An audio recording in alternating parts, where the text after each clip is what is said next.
इस दुनिया में हम आते हैं तो कर्म तो हमें करना ही पड़ता है। बिना कर्म के इस दुनिया में नहीं रहा जा सकता, है ना भाई। जो हम शरीर छोड़ने के बाद परम धाम में जाकर रहते हैं, वहाँ हर कर्म से परे रहते हैं।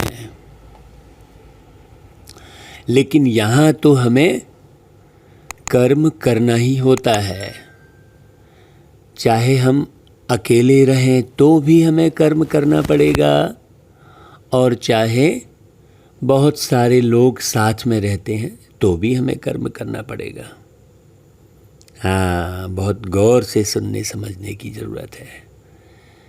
हमें कभी भी किसी भी बात को समझने में हड़बड़ी नहीं करना चाहिए कि सुना और मान लिया, देखा और मान लिया। नहीं, बारीकी से एक एक बात की तह तक जाना चाहिए। जब हम एक एक बात की तह तक जाएंगे, उसकी गहराई को समझेंगे, उसके अस्तित्व को समझेंगे, उसकी सच्चाई को समझेंगे, तभी हम बहुत अच्छा डिसीजन अर्थात निर्णय ले सकेंगे, है ना भाई। नहीं तो क्या होगा, हमारे जीवन में यदि हमने समझने में हड़बड़ी की, हाँ, यदि हमने समझने में हड़बड़ी की तो अच्छी प्राप्ति भी हमसे छूट जाएगी। हाँ, जैसे अभी वर्तमान में ये सच्चाई है कि इस कलियुगी दुनिया अर्थात हवस की दुनिया, धन दौलत, रिश्ते नाते, नाम मान शान की लोगों में हवस है। हाँ, शक शौक शिकायत से लोग भरे हुए हैं। वास्तव में एक बेहतर संसार के निर्माण के लिए कैसे व्यक्ति चाहिए? बेहतर संसार के निर्माण के लिए मूडी व्यक्ति नहीं चाहिए कि जब उनका मूड हुआ तब तो वो आपका सहयोग करेंगे, और उनका मूड नहीं हुआ तो वो अपनी मनमर्जी करेंगे। मूडी व्यक्ति नहीं चाहिए। शौक वाला व्यक्ति नहीं चाहिए कि जब उनके शौक पूरे हुए तब वो आपके साथ जुड़ेंगे, और अगर उनके शौक पूरे नहीं हो रहे हैं तो वो आपके साथ नहीं जुड़ेंगे। देखिए, आवश्यकता अलग बात हो गई, लेकिन शौक अलग बात हो गई। वास्तव में आवश्यकता के आधार पर यदि व्यक्ति जीवन जीना शुरू कर दे तो उसे बहुत ज़्यादा धन दौलत की या बहुत सारी सामग्री की आवश्यकता नहीं पड़ती है। आप देखो ना भाई, इसी दुनिया में संत वैरागी लोग भी जीवन जीते हैं बहुत अच्छे से, है ना। बहुत सारी वस्तुओं का त्याग करके जीवन जीते हैं। कई तो हमने ऐसे देखे हैं जो अन्न का भी त्याग कर देते हैं, केवल फल फ्रूट खाकर बहुत हेल्दी और वेल्दी जीवन जी रहे हैं, खुशनुमा जीवन जी रहे हैं। बाबा ने तो पूरा देश विदेश घुमाकर हमें बहुत एक से एक रत्न भी दिखाए और एक से बढ़कर एक गलत कार्य करने वाले भी दिखाए, दोनों देखे। तो बाबा रोज रोज कुछ टॉपिक पर ऐसी बात करते हैं, ऐसा रहस्य समझाते हैं जो पूरा स्पष्ट होता है कि नहीं, एक बाबा की बातों में ही सच्चाई है, बाकी दुनिया में जो भी है सब जो है गपोड़ संख है कहना चाहिए। हाँ, भरोसा करने लायक नहीं है दुनिया में जितनी भी बातें हैं। यदि आप बाबा की बातों को बहुत अच्छे से सुन लेंगे, आत्मसात कर लेंगे, समझ लेंगे, तो आप दुनिया में जितनी भी बातें चल रही हैं और जितना भी अविश्वास चल रहा है वो सब आपको समझ में आ जाएगा। तो बाबा कहते हैं मीठे बच्चे, सुनी सुनाई बातों पर विश्वास नहीं करो। और देखो हम सुनी सुनाई बातों पर ही विश्वास कर रहे हैं अभी। हाँ, चाहे वो बीमारी के लिए कही गई हो, चाहे वो किसी व्यक्ति के लिए कही गई हो, है ना भाई, चाहे सरकमटांस के लिए, वातावरण के लिए कही गई हो। कभी भी कोई बोल दे रहा है कि हाँ बस इतनी तारीख को विनाश होने वाला है, और हमने ज्ञान को अच्छे से न समझ के विनाश शब्द को सामने रख के और हम उल्टा पुरुषार्थ करना शुरू कर देते हैं। जो हम परिवार के साथ में रह रहे हैं और परिवार के सदस्यों की जो आवश्यकताएं हैं, जो उनकी भावनाएं हैं, उनकी भी कदर करना बंद कर देते हैं। हम उल्टा ज्ञान सुनाते हैं। हम कहते हैं अरे अब तो विनाश होने वाला है, अभी क्या करोगे, ऐसा बोल देते हैं। नहीं, हमें बहुत अच्छे से एक एक बात को समझना है। ऐसे हम बहुत सारी सुनी सुनाई बातों पर विश्वास कर लेते हैं। हाँ, जैसे बीमारी का नाम सुना, विश्वास कर लिए फट से और डरने लग गए। कोई भी उल्टी सुल्टी बात सुनाया तो उसे एक कान से सुन, दूसरे से निकाल दो, बाबा ये कहते हैं। क्यों? क्योंकि इस दुनिया को बिगाड़ने वाले लोग अधिक हैं, आपके घर परिवार को बिगाड़ने वाले हैं। हाँ, अब भाई जैसे मान लो घर की पत्नी को किसी ने कहा अरे हमने तो तुम्हारे पति को ऐसा ऐसा करते देखा है, और हमने पत्नी ने क्या किया, झट मान लिया। पति को किसी ने सुनाया अरे आपको मालूम नहीं है, आप बाज़ार गए थे तो आपकी पत्नी ऐसा ऐसा करती है, और उसने झट मान लिया। भाई आप जिसके साथ रह रहे हो, जो आपके परिवार के सदस्य हैं, आप उन्हें अच्छी तरह समझो, उनकी भावनाओं की कद्र करो। वास्तव में निर्माण ये है। हाँ, हमने घर के सदस्यों की ना तो भावनाओं को समझा, ना उनकी आवश्यकताओं को समझा, और चले हैं युग निर्माण के लिए। हाँ, है बारीक बात बड़ी समझने की। सबसे पहले तो बाबा कहते हैं हमेशा first biggest at home. First biggest at home जो बाबा ने एक शब्द बोला, उसकी बहुत गहराई है।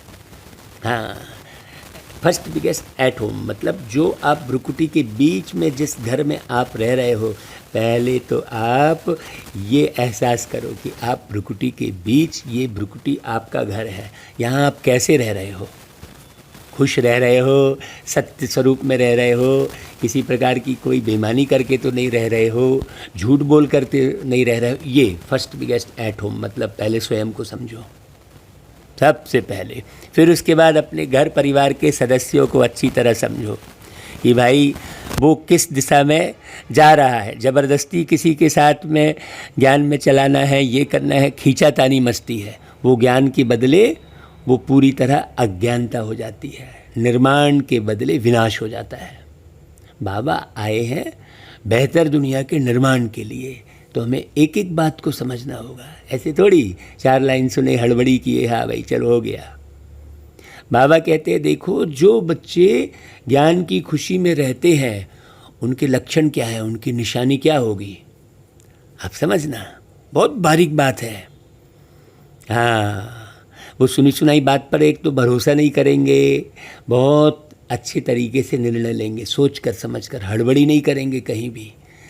कभी भी मुरली सुनने में तो हड़बड़ी करना ही नहीं चाहिए। बहुत इत्मीनान से बैठकर एक एक शब्द को, अर्थ को समझते हुए, अपनी ओर निहारते हुए मुरली सुनना चाहिए।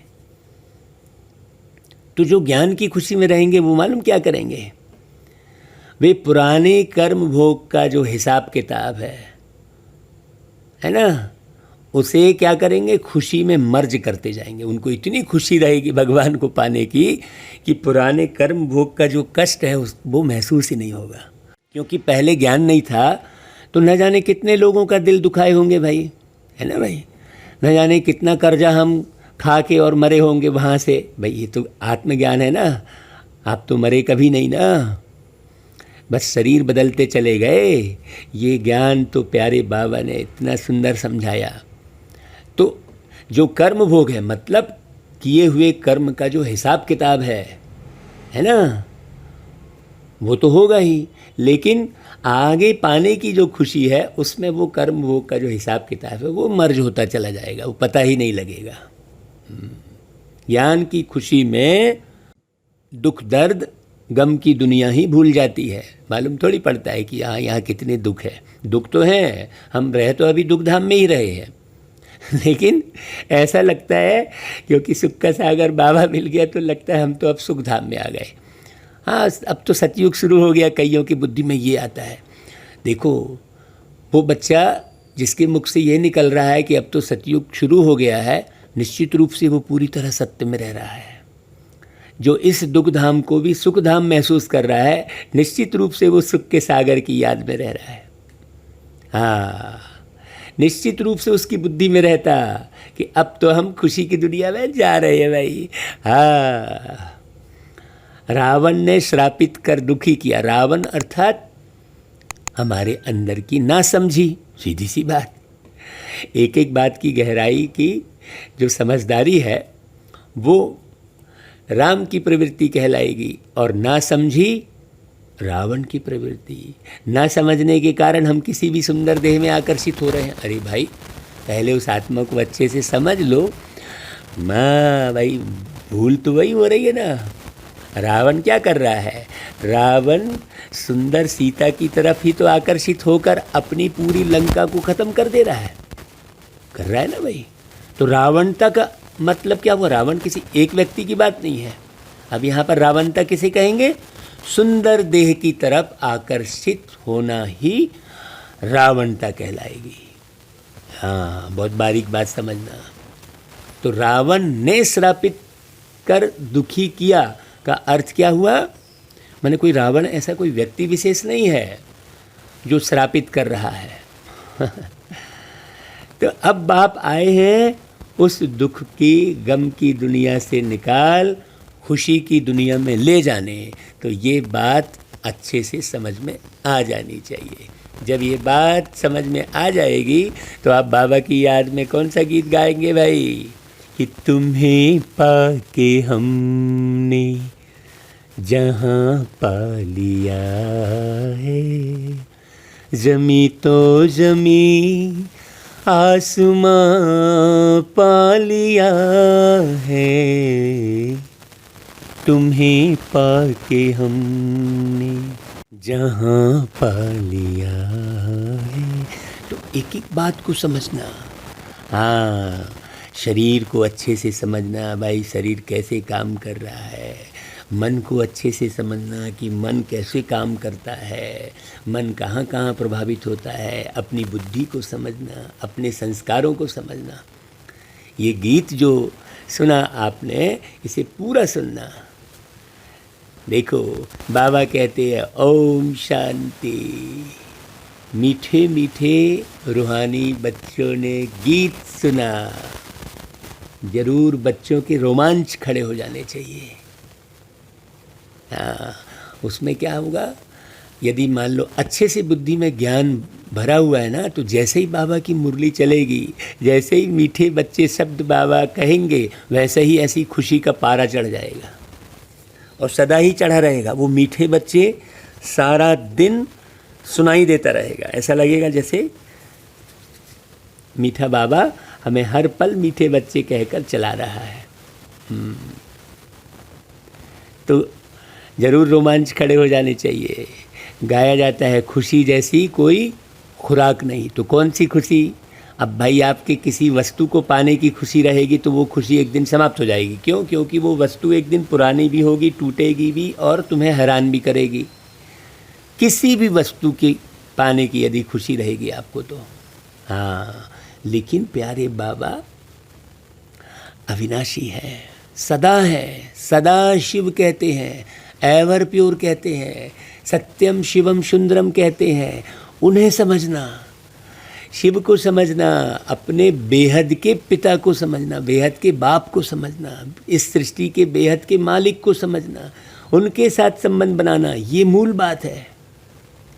तो अभी तुम सभी रूहानी बच्चों को बेहद का बाप मिला है। तो बेहद का बाप तो एक ही होता है। हाँ, हद के बाप तो एक जन्म में एक हद का बाप है, फिर उसके बाद दूसरे जन्म में दूसरा हो जाएगा, चेंज हो जाएगा ना। क्योंकि जो बाप था वो बूढ़ा होकर फिर से शरीर लेकर फिर बच्चा बन गया। अब वो बाप तो आपका बनेगा नहीं ना सेकंड टाइम है। वो तो फिर बच्चा बन गया ना। लेकिन शिव बाबा तो सदा ही तुम्हारा बाप है। सदा अपने रूप में है वो रूप नहीं बदलते। हमने दुनिया में ये सीख लिया है कि भगवान कई रूप बदलते हैं, नहीं, वो जरा भी अपना रूप नहीं बदलते। उनका हमेशा एक ही रूप रहता है। वो अपने एक ही स्वरूप में रहते हैं, अपने बिंदु रूप में ही रहते हैं। आकर पर काया प्रवेश करके बिंदु रूप में रहते हुए सुनाते हैं वो। उन्हें पर काया का भी भान नहीं रहता है। यहाँ तो एक आत्मा दूसरे शरीर में प्रवेश कर गई तो उसे ये भी होश नहीं रहता है कि वो दूसरे शरीर में घुसी है। अगर एक बच्चे की आत्मा एक शरीर में घुसी है तो वो बच्चा ही बनी रहेगी पूरे समय। क्यों? क्योंकि वो बच्चे के ही भान में है। ये बड़ी बारीक बात समझना। इसलिए देखना, बड़े बड़े शरीर में बच्चे जैसी आवाज़ बोलने वाली निकलती है, उसमें बच्चे की आत्मा घुसी हुई है। बच्चे की आत्मा मतलब बच्चे के भान वाली आत्मा। हाँ, बुढ़ापा जो है शरीर का होता है। अब बूढ़े के भान में आत्मा आ जाती है, अरे मैं बूढ़ा हो गया। नहीं, ठीक है, शरीर आपका जर्जर हो गया तो उसे उस तरीके से चलाना है। लेकिन भाई जैसे गाड़ी पुरानी हो जाती है ना, जर्जर हो जाती है, जगह जगह से आवाज़ आती है, तो आप उसे उस तरीके से चलाते हो। आप थोड़ी खुद पुराने बन जाते हो, हैं? आप थोड़ी खुद को पुराना समझने लगते हो, जर्जर समझने लगते हो। आपकी गाड़ी पुरानी हो जाती है, जो आप खरीदते हो 2 व्हीलर 4 व्हीलर, वो पुरानी हो जाती है तो उसे उस तरीके से चलाते हो, ठोक पीट के, फिर से रिपेयरिंग करा के चलाते रहते हो। वैसे ही ये शरीर रूपी गाड़ी है। आप थोड़ी बूढ़े होते हो भाई, है बात बड़ी समझने की। इसलिए बाबा ने कहा बेहद का बाप तो एक ही होता है। बच्चे जानते हैं, जब और बच्चे बनेंगे तो उन्हों के भी रोमांच खड़े होंगे। कब? जब बच्चे बनेंगे मतलब एक एक बात की गहराई को समझेंगे। तो कभी भी शरीर टूट रहा है, फलाना हो रहा है, ये हो रहा है, अपने शरीर का भान ही नहीं रहेगा। देखो बाबा ने कहा कर्म भोग का भान ही नहीं रहेगा। तुम जानते हो हमारा राज्य था, फिर राज्य गंवाया, अब फिर राज्य लेते हैं। भाई कौन सा राज्य था हमारा? स्थूल में दुनिया में राज्य था सतयुग, है ना, और कर्मेंद्रियों पर राज्य था। हम इंद्रजीत थे, इंद्रियों पर जीत हासिल करते थे, तो हम ज्ञान की बरसात करते रहते थे। लेकिन अब हम इंद्रियों के वशीभूत हो गए। हाँ, अपना राज्य गंवा दिया। हम जीभ के वशीभूत हैं, हम आँखों के वशीभूत हैं, आँख ने जो देख लिया मान लिया, जो सुन लिया वो मान लिया। हम कानों के वशीभूत हैं। है बड़ी गहरी गहरी बात। ऐसे हमने अपना राज्य गंवा दिया, माने अपने ही कर्मेंद्रियों पर जो राज्य कर रहे थे उसे हमने गंवा दिया। तो भारतवासियों के लिए यह खुशखबरी है ना भाई। हाँ, परंतु जब खुशी हो, जब अच्छी रीति सुने और समझें। बरोबर, यह खुशी की बात है ना। कल्प कल्प बाप आते हैं। बाप का जन्म भी यहाँ गाया जाता है। भाई त्यौहार भी जितने मनाते हैं वो सब इस समय की प्राप्ति वाले हैं। जो संगम पर आकर बाबा से जो हमें प्राप्ति होती है, बस उसी की यादगार में जितने भी त्यौहार हैं आप ज़रा अच्छे से मनन चिंतन करेंगे ना तो आपको पता लगेगा। दुनिया में तो और कहानी सुनाई है, लेकिन वास्तव में सच्ची बात तो केवल सत्यम शिवम सुंदरम बताते हैं। हाँ, दुनिया में हर त्यौहार को किसी न किसी कहानी से जोड़ देते हैं, जबकि सारे त्यौहार इसी समय के हैं। बाप ने आकर तुमको बहुत सहज रास्ता बताया है। मनुष्यों को तो अनेक प्रकार के गम हैं, यहाँ इस ज्ञान की खुशी में वह गम दुख आदि सब मर्ज हो जाते हैं। जैसे कोई बीमार ठीक होने पर आता है तो सबको खुशी होती है ना भाई। हाँ, बीमारी आदि दुख की बातें जैसे भूल जाती है। आप कितनी बार बीमार पड़ते हो, लेकिन वो बीमारी याद रहती है क्या? पियर घर, ससुर घर, मित्र संबंधी आदि सब खुशी में आ जाते हैं। तुम बच्चे जानते हो हम विश्व के मालिक थे, हम सब। हाँ, फिर रावण ने श्राप दिया है। यह है गम की दुख की दुनिया। फिर कल आने वाली जो दुनिया होगी कौन सी होगी? खुशी की दुनिया। खुशी की दुनिया याद रहने से गम दुख आदि सब भूल जाने चाहिए। यह है तमो प्रधान दुनिया। हाँ, यहाँ पर किसी से अपेक्षा मत करो, स्पष्ट कह दिया बाबा ने, यह तमो प्रधान दुनिया है। भिन्न भिन्न प्रकार की कर्म भोग है। अबलाओं पर भी देखो कितने अत्याचार होते हैं, अनेक प्रकार के विघ्न होते हैं। हाँ, अनेक प्रकार के विघ्न आते हैं। यह विघ्नों के कर्म भोग के दिन बाकी बस अब थोड़ा समय है। हाँ, बाप आके क्या करते हैं, धीरज देते हैं। हाँ, अभी तो पूरी जो है सबके अंदर में हड़बड़ाहट भय भरा पड़ा है। तो बाबा कहते देखो बच्चे, ये सब थोड़े रोज हैं, कल्प पहले भी हुआ था ये सब, और अभी फिर हो रहा है। कर्म भोग का हिसाब किताब तो चुकतू होना ही है। अब आपको याद थोड़ी रहता है भाई कि आपने कौन कौन से कर्म किए थे पिछले जन्म में। अरे इसी जन्म के याद नहीं रहते हैं। तो बाबा को पाने की खुशी में वह सब मर्ज करते जाओ। हाँ, उसे रिपीट मत करो। बाबा मिला ना भाई, बस बस है ना भाई। बाप और वर्षे को याद करते रहो, उल्टा सुल्टा कोई भी काम मत करो अब। क्योंकि अब हिसाब किताब चुकतू करने का समय नहीं है। हाँ, पहले जितने समय करते आए उल्टे सुल्टे काम कर लिए, अब अपनी दृष्टि वृत्ति कृति सब परिवर्तित करो। सदा स्वयं की जांच करते रहो, स्वयं को देखते रहो। स्वदर्शन स्वर्ग की सीढ़ी पर चिंतन पतन की जड़। समझना बहुत अच्छे से। अगर अभी भी उल्टा सुल्टा काम करोगे तो और ही दंड पड़ जाएगा, पद भ्रष्ट हो जाएगा। फिर पद भ्रष्ट मतलब आपके जो पद हैं, हाँ, वो छूट जाएंगे आपके, आपको पद नहीं मिलेगा। और आपकी चलन, पद भ्रष्ट मतलब आपकी चलन खराब हो जाएगी। यदि उल्टे सुल्टे काम करोगे तो आदत पड़ जाएगी ना। बच्चों का काम क्या है, एक बाप को याद करना। बाप कहते हैं देखो मुझे याद करो तो तुम्हारे विकर्म विनाश हो जाएंगे। जो बाबा की याद में रहेगा ना, वो चुप रहेगा बिल्कुल अंदर अंदर। हाँ, हिसाब किताब चुप तो हो जाएगा। बाकी थोड़ा समय है। हाँ, अभी बस थोड़ा सा समय है। बाबा समझा रहे हैं, समय का भी इशारा दे रहे हैं बाबा, क्योंकि समय के मालिक तो बाबा है ना। हिसाब किताब जल्दी जल्दी चुकतू करते जाओ, अब नया हिसाब मत बनाओ। हाँ, क्योंकि तुम हो अंधों की लाठी। तुम भी याद करो और दूसरों को भी रास्ता बताओ। विघ्न तो भाई बहुत पड़ेंगे। जितना हो सके सबको यह समझाते रहो कि देखो बाप को याद करो।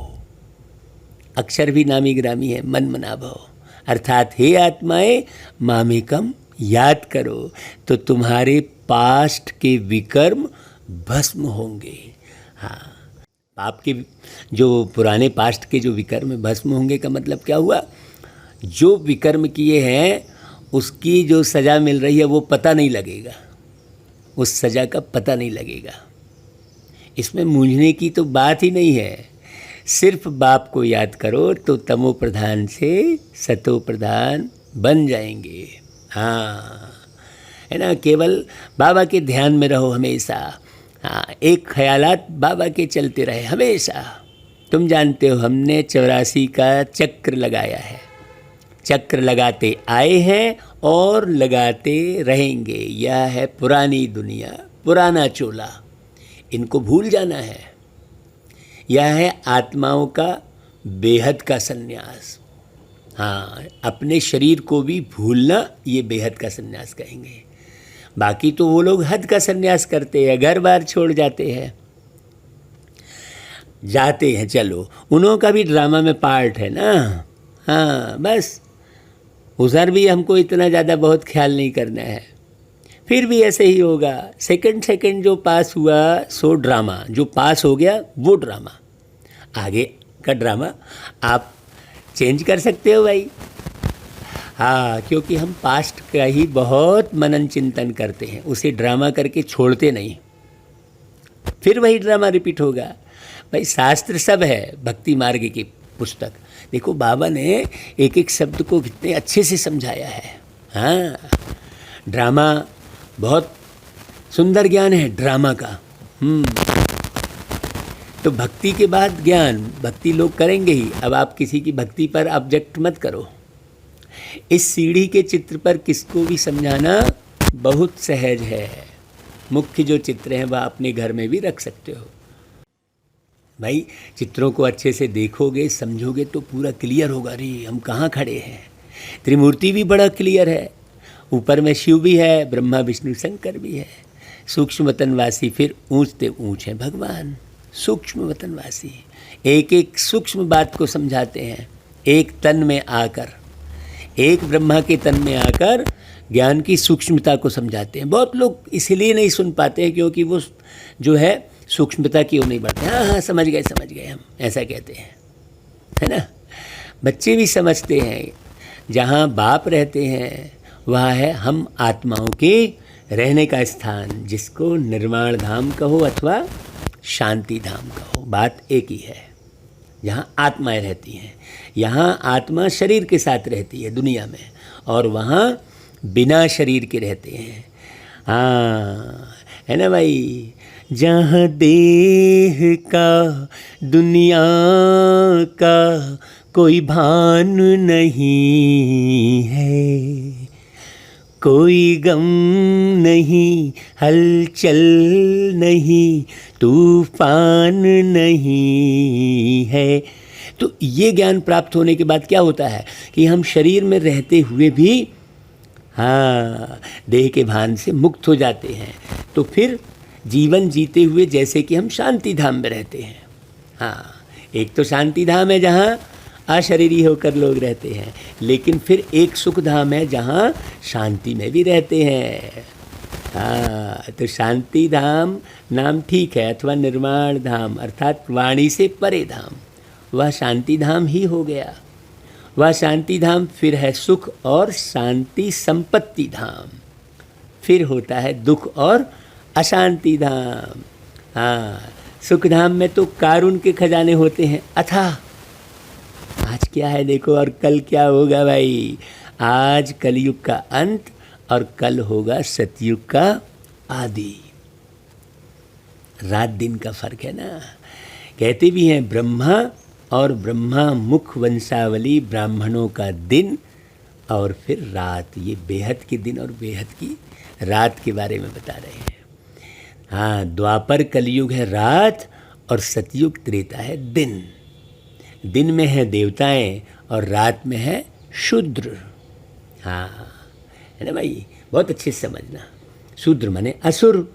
हाँ जो बिल्कुल बेसुरा काम कर रहे होते हैं। यहाँ सब बेसुरा गाएंगे, बेसुरा चलेंगे। हाँ है ना। हाँ और बीच में तुम हो ब्राह्मण। हाँ ना तुम सुर हो ना असुर हो। देखो बहुत गहरी बात समझना। अभी तुम ब्राह्मण हो, अभी तुम असुर से सुर बन रहे हो। कहने का अभिप्राय ये है, इस संगम युग का किसको पता नहीं है। हाँ है बड़ी गहरी बात। मनुष्य तो बिल्कुल ही घोर अंधियारे में है ना। तो घोर सोचने में ले आना अब तुम बच्चों का फर्ज है। तो जब आप एक एक बात को अच्छे से समझ के चलोगे तब तो आप किसी को ला सकोगे भाई। अभी तो सामने वही महाभारत लड़ाई बिल्कुल सामने है। हाँ वो तो उसके आसार तो अभी दिख रहे हैं ना। देखो बाबा ने बहुत पहले मुरली चलाई थी, लेकिन आज अभी वो आसार पूरी तरह से दिख रहे हैं। सभी धर्म वालों को पता लग गया है कि हाँ अब ये क़यामत का समय है। हाँ है ना भाई, बहुत गहरी बात है, बहुत गहरी बात है। बहुत आहिस्ते से समझना है हर एक बात को।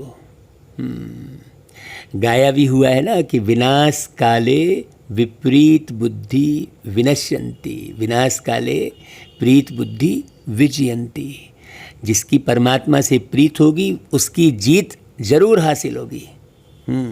उसे जरूर जीत मिलेगी। तुम बच्चे जानते हो बाबा हमको फिर से वही राजाई देते हैं। वह हमारी राजाई कोई छीन न सके। हाँ रावण की प्रवेशता तो होगी द्वापर से। रावण ने हमारी राजाई छीनी है, जिसको दुश्मन ही समझो, क्योंकि दुश्मन का ही एफिजी बनाकर जलाते हैं। यह बहुत पुराना दुश्मन है। कहते भी हैं रावण राज्य, परंतु किसकी बुद्धि में नहीं आता, तो घोर अंधियारा कहेंगे ना। हाँ, वो केवल एक लंका में रावण का राज्य दिखाते हैं, नहीं, सारी दुनिया ही लंका बन गई है। और दुनिया से अलग परमात्मा राम ऊपर रहते हैं, जिन्हें हम ऊपर वाला कहते हैं। अरे भाई, तो बेहद का बाप है नॉलेजफुल, उनको ज्ञान का दाता, दिव्य चक्षु विधाता कहते, इसलिए कहते ना, हे प्रभु आनंद दाता ज्ञान हमको दीजिए, शीघ्र सारे दुर्गुणों को दूर हमसे कीजिए। ऐसा गाते हैं ना भाई, ऐसा गाते हैं ना, इतनी शक्ति हमें देना दाता, मन का विश्वास कमजोर होना, हम चले नेक रास्ते पे हमसे भूल कर भी कोई भूल होना। तो कौन सी शक्ति मांग रहे हैं? ज्ञान की शक्ति ना। तो दिव्य चक्षु विधाता क्या करते हैं?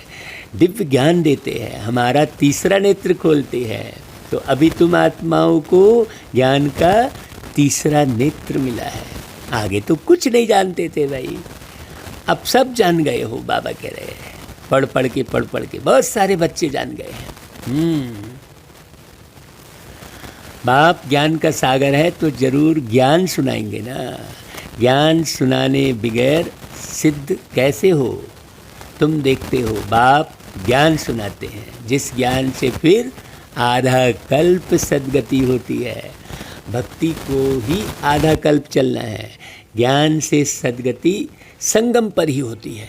हाँ, जब बाबा आते हैं, जब बाप से मिलन होता है, संगम यानी मिलन। हाँ, संगम यानी दोनों तरह की बातें देखने मिलती है, जहाँ पर अच्छाई भी खूब देखने मिलेगी और बुराई भी खूब देखने मिलेगी। कोई भी बात बच्चों की कब छिप नहीं सकती। हाँ, चाहे वो अच्छी हो चाहे बुरी, कोई छिपा नहीं सकता भाई। इस संगम पर बाबा आया हुआ है, बहुत अच्छे से समझना। बाप कहते हैं कोई भी बुरा काम हो जाए तो बताओ। बाबा जानते हैं कईयों से बुरे कर्म होते रहते हैं, दृष्टि खराब होती रहती है, मालूम पड़ता है बच्चों को देखकर। रावण राज्य है ना, क्या करोगे? सबकी दृष्टि खराब हो रही है तो वो वाइब्रेशन में जाके दृष्टि खराब हो जाती है। माया चमाट मारती है, परंतु छिपाते हैं बहुत लोग बहुत छिपाते हैं। गुपचुप दृष्टि खराब कर लेंगे अंदर अंदर। हाँ, किसी पर भी आकर्षित हो जाएंगे। बाबा कहते हैं कोई भी भूल होती है तो फौरन बतलाने से आगे के लिए युक्ति मिलेगी, नहीं तो वृद्धि होती जाएगी। देखो, काम महाशत्रु है ना, कामना जो है ख़त्म नहीं होती है। इस पर बहुत अच्छे से जीत हासिल करनी होती है। ऐसा नहीं हाँ हम बन गए। बाबा को लिखते हैं, बाबा माया का बहुत अपोजिशन होता है भाई। सदैव तो किसका योग नहीं रहता जो माया से बच सके। देहाभिमान तो बहुत आता है ना, बहुत है जो माया के थप्पड़ खाते हैं। बाबा के पास समाचार तो सब तरफ से आते रहते हैं ना भाई। अखबारों आदि में तो उल्टा सुल्टा भी कितना डाल देते हैं। आजकल मनुष्य बातें जो तो कितनी भी बना सकते हैं, तमो प्रधान है ना। हाँ, खूब लाग लपेट करेंगे, खूब उल्टा सुल्टा झूठ लंद फंद। अभी तो यही है। व्यास की जब रजो बुद्धि थी तो क्या क्या बातें बैठ लिखी हैं। जब रजो बुद्धि में ऐसी बातें लिख दी हैं तो फिर तमो बुद्धि में सोचने की बात है। बाप बच्चों को समझाते हैं, सुनी सुनाई बातों पर कभी भी विश्वास कर बिगड़ो मत। फलाने ने ऐसा कहा, यह किया, माथा ही फिर जाता। समझते नहीं, अरे भाई ये तमो प्रधान दुनिया है, बोलेंगे ही उल्टा सुल्टा। माया जो है देखो, आपको गिराने की बहुत कोशिश करेगी। कोई भी झूठ मूठ बात सुनाए तो एक कान से सुन, दूसरे से निकाल दो। दादी तो एक कदम और आगे बाबा से गई थी। बाबा ने कहा कि एक कान छोड़ दूसरे से निकाल दो। तो दादी ने मालूम क्या कहा? दादी ने कहा जिस कान से सुनते हो वहीं से निकाल दो वापस, मैंने इधर से भी जाने मत दो।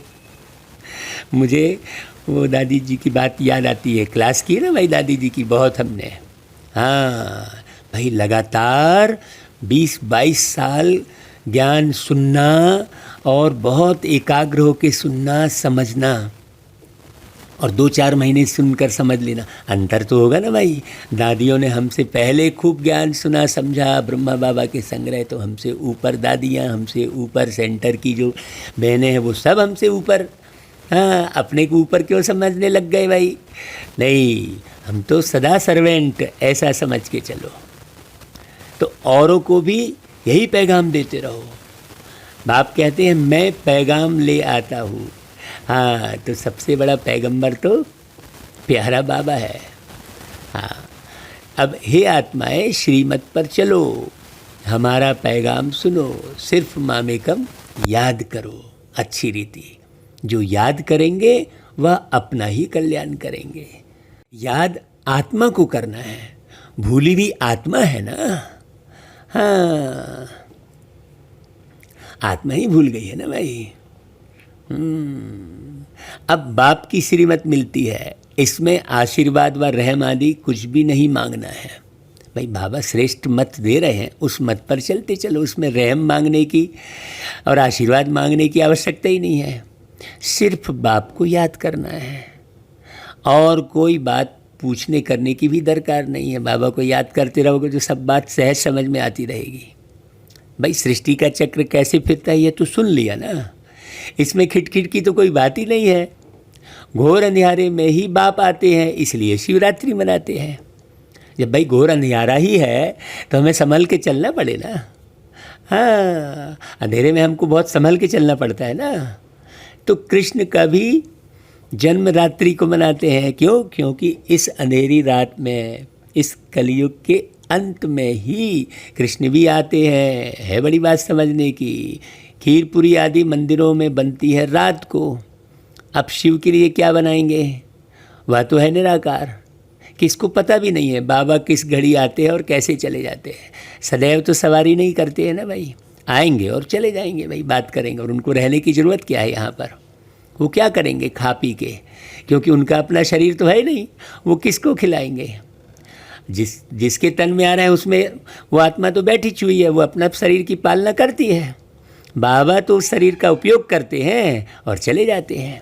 अभी बहुत अच्छे से समझना बाबा को। अभी तुम जानते हो हम शिव बाबा के पोत्रे हैं, वर्षा शिव बाबा से मिलता है, ब्रह्मा को भी वर्षा उनसे मिलता है। यह तो मनुष्य है ना, ब्रह्मा भी कौन है? मनुष्य है। सदगति में पहले नंबर है कृष्ण। वही ब्रह्मा क्या बनते? कृष्ण। तो तुम भी मास्टर ब्रह्मा, तुम भी कृष्ण बनो। तो कृष्ण सबको प्यारा है क्योंकि सत्व प्रधान बाल अवस्था है ना। थोड़ा बड़ा होता है तो उनको सत्व कहा जाता है, सत्व प्रधान नहीं कहेंगे। फिर रजोतम, श्री कृष्ण राधे ही फिर लक्ष्मी नारायण बनते हैं। जिनको बाप ने ज्ञान दिया है उनको ही देंगे। भारत में ही देवी देवता होकर गए हैं तो मंदिर भी भारत में बहुत हैं। हाँ, बहुत सारे देवी देवता बने हैं ना भाई, तो उनकी यादगार में हाँ भाई बहुत माताएं बहनें कन्याएं लक्ष्मी बनी होंगी, तो इसलिए लक्ष्मी जी के ढेर मंदिर हैं।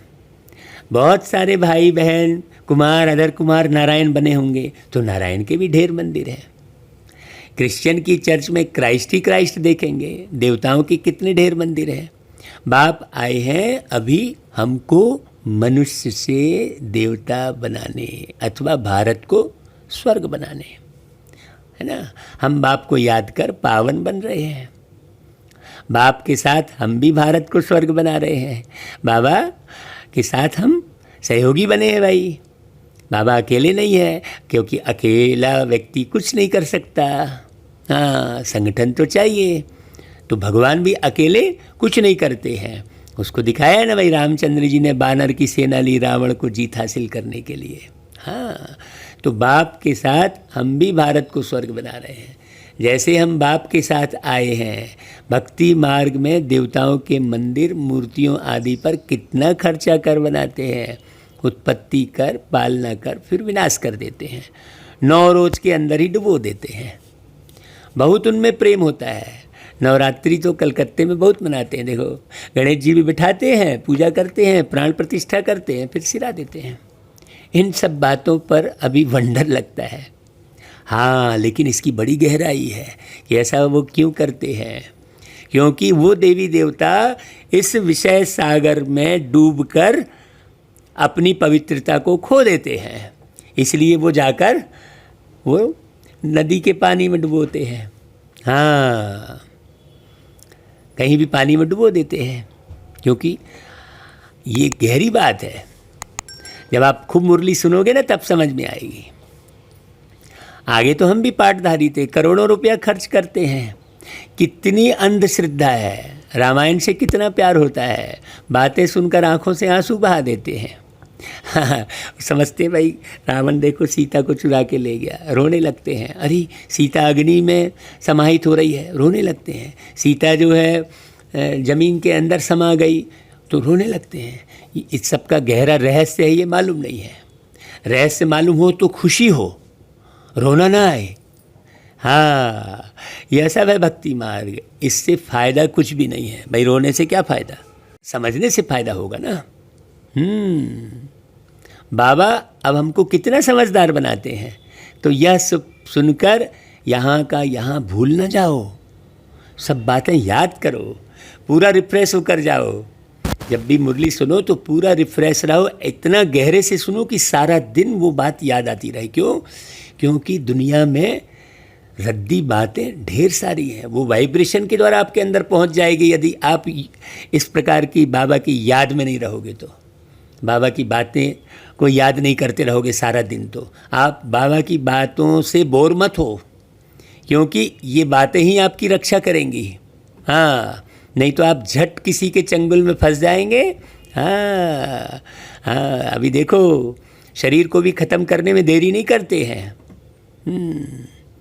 अपने को आत्मा समझ, देह सहित जो कुछ देखते हो सब भूल जाओ। हाँ, जो भी देखते हो वो सब भूल जाओ। यह सब कब्रिस्तान है। दिल्ली में बिड़ला मंदिर में लिखा हुआ है, भारत परिस्थान था जो धर्मराज ने स्थापन किया था। अभी तुम बच्चे जानते हो यह दुनिया अब कब्रिस्तान बननी ही है। हाँ, सारे लाशों का ढेर दिखाई देगा। बाप कहते हैं देखो सब काम चिता पर बैठ एकदम जल मरे हैं। क्रोध चिता नहीं कही जाती है, क्या कहा जाता है? काम चिता। क्रोध चिता नहीं कही जाती है, हाँ, काम चिता कहा जाता है। उसमें भी हल्का नशा, सेमी नशा भी यदि होता है तो वो आँच लग गई, आत्मा में आँच लग गई। अगर जरा भी काम का नशा चढ़ा, किसी भी सुंदर देह की तरफ हल्का भी आकर्षित हुए, चाहे वो किसी भी रूप में आकर्षित हो, चाहे आप बहन समझ के आकर्षित हो, लेकिन देह में तो आकर्षित हो रहे हो ना। चाहे आप भाई समझकर आकर्षित हो, लेकिन आकर्षित तो हो रहे हो ना। नहीं, ये भाई बहन वाली कोई बात नहीं है। आत्मा, हम आत्मा परमात्मा के बच्चे। तो बाबा बहुत सूक्ष्म बात बता रहे हैं। हल्का नशा भी सेमी नशा होता है। हाँ, बच्चों को ही बाप बैठकर समझाते हैं। घर में अगर कोई कपूत बच्चा होगा तो कहेंगे ना, यह क्या बाप की आबरू गंवाते हो, बाप की इज्जत जाती है ना भाई। घर में भी अगर कोई कहेगा रहेगा तो बेहद का बाप भी कहते हैं, तुम काला मुंह करते हो तो ब्राह्मण कुलभूषण जो देवता बनते हैं उनका नाम बदनाम करते हो। हाँ, क्यों? क्योंकि कोई भी बात छुपी तो रहेगी नहीं। तुम बच्चे जानते हो, हम पवित्रता की ताकत से ही भारत को फिर श्रेष्ठाचारी देवता बनाते हैं। तो पवित्रता मतलब हमारी सबसे पहले दृष्टि की पवित्रता। हाँ, तुम्हारे लिए तो जैसे कॉमन बात है, कई बार सीखे हो इस बात को। हाँ, सारी दुनिया तो नहीं सीखी है, तो तुम्हें अटेंशन देना है अपने ऊपर, कोई दे या ना दे। हाँ, तुम्हें इस गीत को समझना है कि कोई देखे या ना देखे अल्लाह देख रहा है। ये गीत है ना भाई। तो तुम्हें हमेशा ये समझना है कि किसी की नज़र मुझ पर पड़े ना पड़े। लेकिन प्रभु की नज़र का हुआ है असर। हाँ, तो बहुत अच्छे से समझना भाई। अभी महाभारत लड़ाई भी खड़ी है, इनसे ही स्वर्ग के गेट खुलते हैं। शास्त्रों में महाभारत लड़ाई तो दिखाई है ना, उसके बाद क्या हुआ यह नहीं दिखाया है। मर गए, फिर ऐसे थोड़ी है, कह देते हैं प्रलय हो गई है। अब भाई प्रलय हो गई तो फिर ये सृष्टि कहाँ से दिखाई दे रही है? पूरी प्रलय अगर हो जाए तो अभी जो जनसंख्या बढ़ी हुई दिखाई दे रही है, इसका मतलब कोई ना कोई तो रहा होगा ना भाई साकार शरीर में, जिससे फिर दुनिया बड़ी होगी। ये समझने की ज़रूरत है। तो पूरी प्रलय वाली जलमग्न हो गई वाली बात तो पूरी झूठी हो गई है ना भाई। दुनिया अभी दिखाई दे रही है। हाँ, तो कोई शरीर ऊपर थोड़ी निर्माण होता है, शरीर का निर्माण तो नीचे ही सारे तत्व में मिलाकर होते हैं भाई। आसमान से ऊपर तो कुछ नहीं है, अंतरिक्ष में तो कुछ नहीं है ना भाई। अंतरिक्ष में जाकर देखकर आए ना, सूर्य से भी उस पार हैं, ये तो देखकर आए हैं ना साइंस। तो फिर जब शरीर इन्हीं तत्वों से बना है तो फिर यहाँ ही बनेगा ना, तो पूरी प्रलय नहीं होती है। अब कृष्ण का एक तरफ तो माता के गर्भ से जन्म दिखाया है और दूसरे तरफ फिर कहते हैं कि पीपल के पत्ते पर अंगूठा चूसता आया। बताओ, कुछ भी समझते नहीं। जब पीपल के पत्ते पर अंगूठा चूसता आया तो फिर कौन माँ और कौन बाप उसकी है समझने की बात। फिर देवकी का और यशोदा का गायन क्यों है भाई? जब पीपल के पत्ते पर अंगूठा चूसता आया तो बारीक बात है, वहाँ तो गर्भ महल में रहते हैं बड़े विश्राम से। हाँ, वहाँ अंदर ऐसे नहीं आत्मा कहेगी जल्दी बाहर निकालो, वहाँ शांति में बैठी रहेगी आत्मा बड़े आराम से। बाकी सागर में थोड़े ही पत्ते पर हो सकता है भाई, सागर में कोई पत्ता ठहरेगा क्या? कहते हैं सागर में पीपल के पत्ते पर श्री कृष्ण आया, या कबीर पंथ में कह देते हैं कबीर दास जी पत्ते पर आए, ऐसा कह देते हैं। यह तो इम्पॉसिबल है ना। तो यह सब ड्रामा बना हुआ है। हाँ, बुद्धि भ्रष्ट हो जाती है तो दुनिया भर की बातें कहते बैठे रहते हैं। तो ये ड्रामा भी बना हुआ है, इस पर भी हमें बहुत ज़्यादा नहीं मने जो है ध्यान देना है। अभी ये ड्रामा बना है जिसको तुम जानते हो, कल्प कल्प ऐसे होता ही है। हमको तो केवल बाबा के ज्ञान और बाबा की याद से मतलब रखना चाहिए। अब बच्चों को अपना कल्याण करना है और दूसरों का भी कल्याण करना है। ऐसे नहीं कि हम खुद को ही समझाते बैठे हैं सारा समय। भाई आप समझ गए, अब औरों को भी समझाओ भाई, तब तो आप अकेले थोड़ी सतयुग में रहोगे। अपनी प्रजा खुद बनाओ। हाँ, जैसे अपने शरीर को आपको खुद संभालना होता है ना भाई, आप अपने शरीर की गंदगी खुद ही निकालते हो ना। जैसे भी प्रयास करके पानी पी के जुलाब खा के सब गंदगी खुद निकालते हो ना, तो ये आत्मा की गंदगी भी खुद निकालो। और इस शरीर में जैसे खुद ही भोजन करते हो ना भाई, खुद चबाते हो मुंह में डाल के, खुद पचाते हो, तो ज्ञान भी खुद अच्छे से समझो। हाँ, कोई समझा दे, कोई बता दे, इस चक्कर में मत रहो। मूल बात है यह। बाप तो स्वर्ग का रचयिता है, उसको कहा ही जाता है हेवनली गॉड फादर। तो फिर हम बच्चे स्वर्ग के मालिक होने चाहिए ना भाई। शिव जयंती भी भारत में ही मनाते हैं तो ज़रूर भारत को कुछ दिया होगा ना उस निराकार शिव ने। अभी तुमको स्वर्ग की बादशाही दे रहे हैं ना, तो बाबा ओरिजिनल रूप में कैसे याद आ रहा है? मुरली सुनते सुनते भी बाबा का वो ओरिजिनल स्वरूप याद आ रहा है क्या? अगर बाबा का वो ओरिजिनल स्वरूप मुरली सुनते सुनते याद नहीं आया तो फिर सारे दिन में कहाँ से आएगा? सोचने की बात है। मुरली सुनकर यदि खुशी में खग्गियाँ नहीं मारे, इसका मतलब आपकी बुद्धि जमाने में भटक रही थी, आपने ज्ञान को समझा नहीं, बस यूं ही सुन लिया ज्ञान। सुनना है भाई, चलो अब सुना रहे हैं तो सुनना पड़ेगा, एक नियम बन गया। हाँ, सुनने की अंदर में बहुत जिज्ञासा होनी चाहिए, ललक होनी चाहिए। हाँ, तो अभी तुमको स्वर्ग की बादशाही दे रहे हैं ना भाई, ये पक्का हुआ ना। बाप है ही सद्गति दाता, ज्ञान का सागर, नॉलेज बाप ही आकर देते हैं। अभी बाप तुमको नॉलेज दे रहे हैं, 5000 वर्ष बाद फिर यहाँ ही आएंगे। बच्चों को ये निश्चय तो हो गया है ना भाई, जो जो इस ब्राह्मण कुल के होंगे वह आते जाएंगे, सुनते समझते जाएंगे, बनते जाएंगे। हाँ, जो आकर भी नहीं बन रहा है इसका मतलब वो आकर भी वो ब्राह्मण कुल का नहीं है। उसे ही दिखाया है कि अमृत बट रहा था तो राक्षस भी ब्राह्मण बन के बैठ गया, देवता बन के बैठ गए, ऐसा दिखाते हैं। तो ऐसे कई यहाँ आएंगे भी और नहीं सुनेंगे। हमें बहुत बारीकी से समझना है कि कौन सच्चा ब्राह्मण है और कौन नहीं है। ऐसे नहीं बैच लगा दिया, जिसने सफ़ेद ड्रेस पहन ली, खूब अच्छी अच्छी थोड़ी सी बातें सुना दी। भाई रावण भी बहुत ज्ञानी था तो अच्छी बातें सुना दी तो बस हम उसमें उलझ गए। नहीं, ठीक है ना, बहुत गहरी समझने की बात है। अच्छा भाई, बाबा फिर याद प्यार देते हैं, मीठे मीठे सिकिल दे बच्चों प्रति मात पिता बाप दादा का याद प्यार और गुड मॉर्निंग। रूहानी बाप की रूहानी बच्चों को नमस्ते और हम रूहानी बच्चों की रूहानी मात पिता बाप दादा को याद प्यार गुड मॉर्निंग और नमस्ते। देखो भाई, धारणा के लिए सार है, बहुत ध्यान से सुनना। श्रीमत पर अपना और दूसरों का कल्याण करना है तो मुरली में श्रीमत मिलती है। हाँ, श्रीमत कौन कौन सी है उसे नोट करो। दृष्टि को खराब नहीं करना, किसी भी नारी के ऊपर नारी रूप समझकर आकर्षित नहीं होना, किसी भी पुरुष के ऊपर पुरुष रूप समझकर आकर्षित नहीं होना, बाहर का इधर उधर का खाना नहीं, जीभ के वशीभूत होना नहीं, दृष्टि के वशीभूत होना नहीं, ये सब श्रीमत है। अगर आप ऐसा चल रहे हैं तो घर में रहकर भी आप श्रीमत का पालन कर रहे हैं। कोई कुछ झूठी बात सुनाए तो सुनी अनसुनी कर देना है।